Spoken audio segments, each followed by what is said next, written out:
Hello दोस्तों, स्वागत है आपका एलिगेंट ट्यूटोरियल के यूट्यूब चैनल पर। आज के इस वीडियो में मैं आपको क्लास 10 के एनसीईआरटी का एक्सरसाइज 9.1 में क्वेश्चन नंबर 15 और 16 को सॉल्व करने जा रहा हूं। तो चलिए बिना देर किए वीडियो को स्टार्ट करते हैं। एक्सरसाइज 9.1 का क्वेश्चन नंबर 15 है, a state highway leads to the foot of a tower. ये PQ एक टावर है और SQ ए हाईवे है। तो PQ टावर के ऊपर एक आदमी खड़ा है ना, a man standing at the top of the tower. और ये ऑब्जर्व करता है क्या चीज़ कि एक कार जो कि S पर है वह यूनिफॉर्म स्पीड से इस टावर की ओर आ रही है। जिस समय ये कार S पर थी तो उस समय एंगल ऑफ डिप्रेशन कितना था, 30 डिग्री। तो यहाँ से वॉच कर रहा है इस कार को, तो एंगल ऑफ डिप्रेशन इसका 30 डिग्री है। तो एंगल ऑफ डिप्रेशन ये एंगल है 30 डिग्री, ठीक है। फिर क्या है कि 6 सेकंड बाद, आफ्टर 6 सेकंड, है ना, 6 seconds later the angle of the depression of the car is found to be 60 degree. तो 6 सेकंड में जाहिर है कि कार कुछ दूर तक तो चलेगी। तो सपोज कि ये कार यहाँ पर आ गई, ठीक है, R पर आ गई कार चलते हुए। तो अब यहाँ से देखा गया इस आदमी के द्वारा एंगल ऑफ डिप्रेशन, तो इसका एंगल ऑफ डिप्रेशन हो गया 60 डिग्री। ये एंगल हो गया अब 60 डिग्री, ठीक है, 60 डिग्री। तो कहता है कि find the time taken by the car to reach the foot of the tower from this point. तो इस पॉइंट से, क्योंकि S से लेकर के R तक तो आने में उसको 6 सेकंड का समय यहाँ पे दिया हुआ है। R से लेकर के Q तक आने में उस कार को कितना समय लगेगा। तो एक बार फिर से इसको समझ लेते हैं कि PQ एक टावर है और SQ नेशनल हाईवे है, ठीक है। और इस PQ टावर के ऊपर एक आदमी खड़ा है और ये आदमी खड़ा होकर के क्या देखता है कि एक कार जो यूनिफॉर्म स्पीड से टावर की ओर आ रही है, तो इसका एंगल ऑफ डिप्रेशन ऊपर से देखता है तो होता है 30 डिग्री। और 6 सेकंड के बाद, आफ्टर 6 सेकंड, ये कार जब ये R पॉइंट पर पहुंच जाती है तो इसका एंगल ऑफ डिप्रेशन हो जाता है कितना, 60 डिग्री।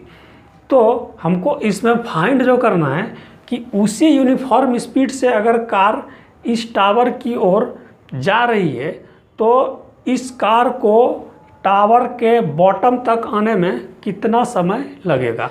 तो अब यहाँ पर देखते हैं कि ये एंगल है 60 डिग्री, तो ये एंगल कितना होगा, तो ये भी तो होगा 60 डिग्री अल्टरनेट एंगल से, है ना। ये है हॉरिजेंटल लाइन और ये हो गया हॉरिजेंटल लेवल। तो ये दोनों लाइन पैरेलल होता है और ये 60 डिग्री है तो ये भी 60 डिग्री होगा अल्टरनेट एंगल से। सिमिलरली ये 30 डिग्री है तो ये भी तो 30 डिग्री होगा। हमको निकालना क्या है कि ये R से लेकर के Q तक जो वो कार जो जा रही है उस कार को जाने में टाइम कितना लगेगा।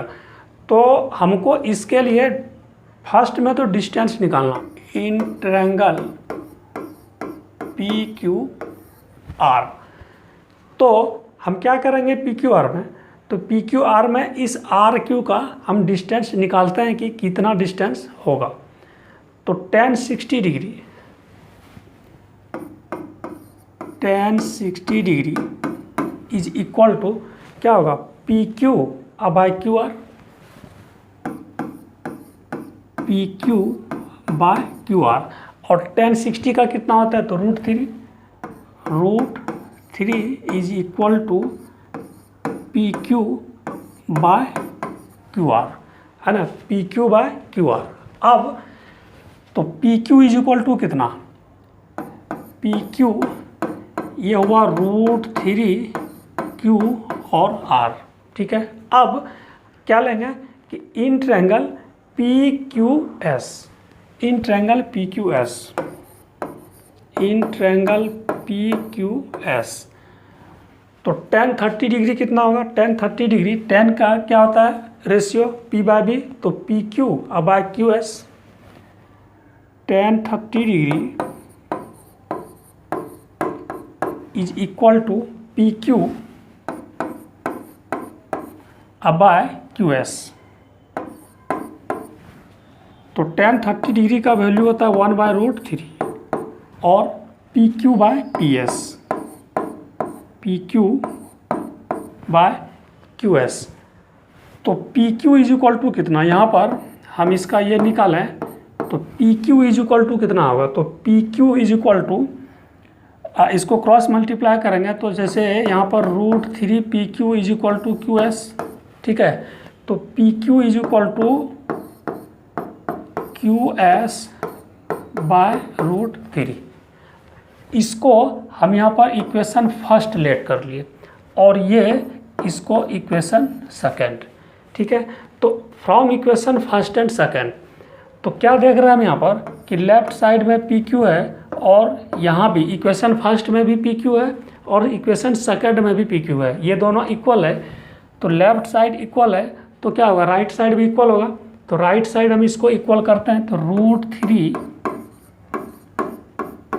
QR है ना, √3 QR इज इक्वल टू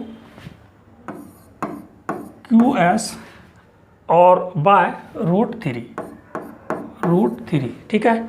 अब क्रॉस मल्टीप्लाई करेंगे इसको तो 3QR होगा ना, √3 इंटू √3 तो 3QR, तो 3QR is equal to QS। अब यहाँ पर देखिए QS, तो QS को हम क्या लिख सकते हैं, तो QS को QR प्लस RS लिख सकते हैं, है ना। QS को QR प्लस RS लिख सकते हैं, तो QR प्लस RS, ठीक है। इसको सॉल्व करते हैं, इस QR को इधर लाएंगे तो क्या हो जाएगा 2QR, 3QR में QR माइनस, तो 2QR is equal to RS। अब इस रिलेशन का यूज करके हम इसका डिस्टेंस निकालते हैं, तो 2QR is equal to RS। तो सपोज कि ये जो QR है तो हम इसको यहाँ पर x लेट कर लिए कि इसका जो डिस्टेंस है ना, R और Q के बीच का जो डिस्टेंस है वो x मीटर है, ठीक है। तो RS कितना हो जाएगा, QR को हम x लिए तो ये RS कितना हो जाएगा, तो RS हो जाएगा कितना 2x, ये 2x हो जाएगा, ठीक है। अब ये 2x क्या हो गया इसका डिस्टेंस, तो डिस्टेंस इज इक्वल टू क्या, ये डिस्टेंस है 2x। इसका टाइम क्या है, तो टाइम S से R तक जाने में इसको 6 सेकंड का समय लगा था, तो टाइम है 6 सेकंड, ठीक है। तो हमको यहाँ पे स्पीड निकालना है, तो स्पीड इज इक्वल टू क्या होता है, स्पीड इज इक्वल टू तो डिस्टेंस बाय टाइम। तो डिस्टेंस कितना है 2x, डिस्टेंस 2x और टाइम है 6 सेकंड, तो 6, ये इसको कैंसिल कर देंगे तो कितना आया x/3 मीटर पर सेकंड, ठीक है। तो मीटर पर सेकंड इसका स्पीड आया किसका, उस कार का, और कार का जो स्पीड है वह क्या है, तो यहाँ पर दिया हुआ कि यूनिफॉर्म स्पीड, मतलब एक जैसा उसका स्पीड। अब हम R से Q तक जाने में कार को कितना समय लगा हम उसको निकालते हैं। तो डिस्टेंस कितना होगा, डिस्टेंस RQ का डिस्टेंस कितना लेट किया यहाँ पे, तो x, ये सपोज कि x मीटर है, ठीक है। और स्पीड कितना निकाले उस कार का, स्पीड यह है ना x/3 मीटर पर सेकंड, x/3 मीटर पर सेकंड। तो डिस्टेंस है, स्पीड है, हमको क्या निकालना है, तो टाइम निकालना। तो टाइम इज इक्वल टू क्या, टाइम इज इक्वल टू क्या होगा, ये डिस्टेंस बाय स्पीड। तो डिस्टेंस कितना है, तो x/3, डिस्टेंस है x, तो x डिवाइड और स्पीड है कितना x/3, तो हम इसको सॉल्व करेंगे, x इंटू 3/x, और ये x क्या हो गया, कैंसिल हो गया। इस तरह से इसका जो समय लगा कार को R से Q तक जाने में, वो कितना, 3 सेकंड का समय लगा। क्वेश्चन नंबर 16 है, the angle of the elevation of the top of a tower from 2 points at a distance of 4 meter and 9 meter from the base of the tower and in the same straight line with it are complementary, prove that the height of the tower is 6 meter। AB एक tower है और tower के bottom से 4 metre के distance पर एक point D है, और फिर इसी बॉटम से 9 मीटर के डिस्टेंस पर एक पॉइंट C है। तो जब इस दोनों पॉइंट से टावर के टॉप को देखा जाता है तो एंगल ऑफ एलिवेशन जो होता है वो कॉम्प्लीमेंट्री होता है। तो कॉम्प्लीमेंट्री मीन्स क्या, कि इस दोनों का सम होना चाहिए 90 डिग्री। ठीक है, तो हमको क्या निकालना है, निकालना नहीं, हमको प्रूफ करना है कि इस टावर का जो हाइट है वो कितना होगा, वो 6 मीटर होगा। तो चलिए हम इसको देखते हैं। तो पहले तो इसका एंगल ऑफ एलिवेशन ड्रॉ करते हैं। एंगल ऑफ एलिवेशन, तो ये वाला एंगल ऑफ एलिवेशन, ठीक है, इसका एंगल ऑफ एलिवेशन ये होगा। तो इस दोनों का जो सम है वो 90 होना चाहिए। तो इसको सपोज कि हम थीटा ले लें, तो ये कितना हो जाएगा, ये 90 माइनस थीटा, 90 माइनस थीटा, क्योंकि इस दोनों को हम प्लस करेंगे तो क्या हो जाएगा, 90 डिग्री हो जाएगा। ठीक है, अब क्या करेंगे कि इन ट्रायंगल ABD, तो इन ट्रायंगल ABD लेते हैं हम इसमें, इन ट्रायंगल ABD, तो tan थीटा है ना, tan theta is equal to, tan theta is equal to क्या होगा, तो P/B।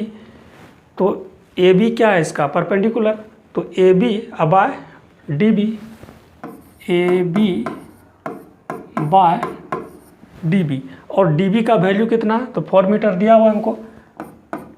तो tan theta is equal to AB by 4, इसको हम इक्वेशन फर्स्ट ले लिए। ठीक है, अब क्या करेंगे, अब इस ट्रायंगल में लेंगे ABC में, अगेन इन ट्रायंगल ABC, तो ABC में, तो यहाँ पर भी हम उसी tan को लेंगे, तो P/B means AB by BC, तो tan 90 degree minus theta is equal to क्या होगा इसका, P/B मीन्स क्या, AB by BC, AB by BC। तो tan 90 डिग्री माइनस थीटा क्या होता है, तो tan 90 डिग्री माइनस थीटा होता है cot थीटा। तो हम इसको यहाँ पर लिख सकते हैं cot theta is equal to, और AB है ना, ये AB, तो AB का तो हमको निकालना ही है, AB, और ये BC का कितना दिया हुआ डिस्टेंस, तो 9 मीटर, तो यहाँ पे लिखेंगे हम 9 मीटर, और इसको इक्वेशन सेकंड दे देंगे। ठीक है, अब क्या करेंगे कि इक्वेशन फर्स्ट और सेकंड को मल्टीप्लाई कर देंगे, तो multiplying equation first and second. तो यहाँ पर क्या है, tan थीटा इंटू यहाँ क्या है, फिर लेफ्ट साइड में इसका cot theta is equal to, ये क्या है, AB बाय 4, और यहाँ क्या है, AB by 9, AB by 4 into AB by 9। तो tan थीटा को हम लिख सकते हैं ना 1 बाय cot थीटा, क्योंकि रेसिप्रोकल होता है, और into cot theta is equal to, ये क्या हो जाएगा, AB square by 36, AB square by 36। अब ये cot थीटा क्या हो गया, कैंसिल, तो 1 is equal to AB square by 36। तो AB square is equal to कितना, तो AB square is equal to 36 है ना। तो AB कितना होगा, तो AB होगा, इसका रूट निकालेंगे तो 6 मीटर, जो कि हमको यहाँ पर इसका प्रूफ करना था कि height of the tower 6 metre होगा, और ये प्रूफ हो गया। तो इस तरह से एक्सरसाइज 9.1 में क्वेश्चन नंबर 1 से लेकर के 16 नंबर तक को सॉल्यूशन किया गया। दोस्तों, आपको यह वीडियो कैसा लगा आप हमें कमेंट जरूर करें, और हाँ, लाइक सब्सक्राइब करना तो बिल्कुल ना भूलें। तो मिलते हैं एक नए वीडियो के साथ, तब तक के लिए धन्यवाद।